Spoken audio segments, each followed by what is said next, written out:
So I'm on the big Newburgh Beacon Bridge right now. Yeah, the winds are crazy.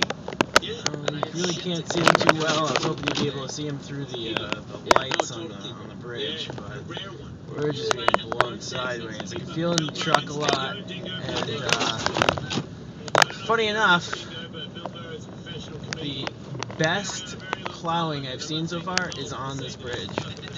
You can actually see the road at parts, and now I have no idea where I'm going. I actually vaguely see some green lights headed towards those, which are the, hey, you can go through this lane lights. Alright, pay for the toll for the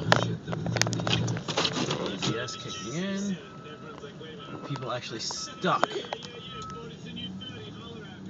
in the toll lanes because they have not plowed them.